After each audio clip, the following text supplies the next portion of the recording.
beware of the intellectual bully. And what does that mean in the world of sales? I'm Scott Sylvan Bell. It's October 29th, 2017, 6:57 at night here in Orlando, Florida. Perfect day to talk about sales.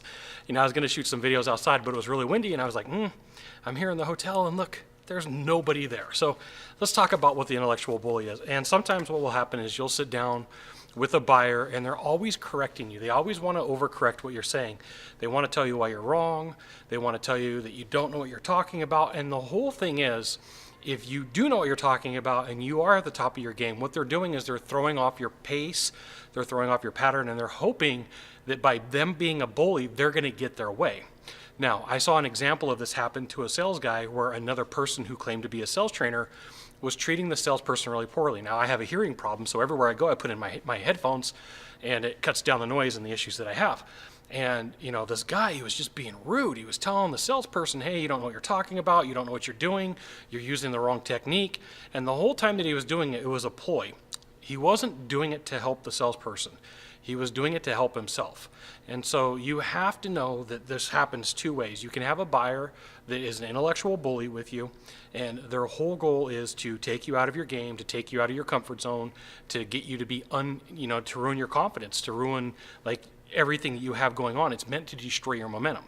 And then the second time you're going to see this is you'll get people who say that they're sales trainers, and what they want to do is they want to tell you everything you're doing wrong and why you can't do something, but they don't offer advice. They don't tell you like how to fix it. What they do want to do is they want to enroll you into a program.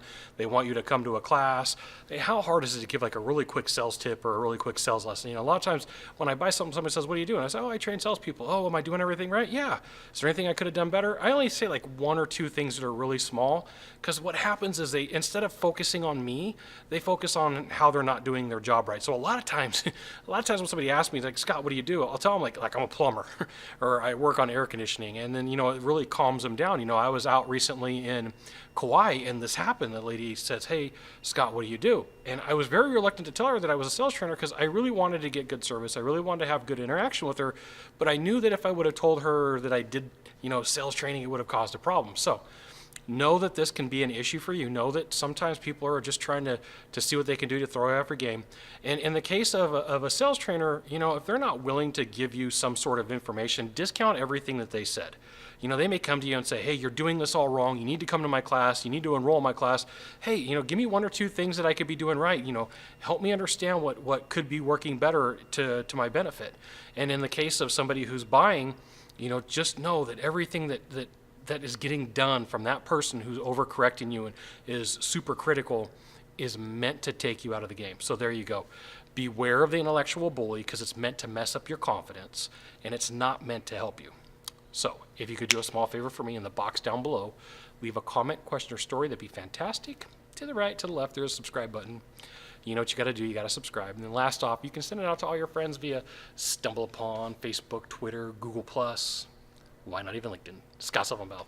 We'll see you soon. Thanks for watching. Aloha.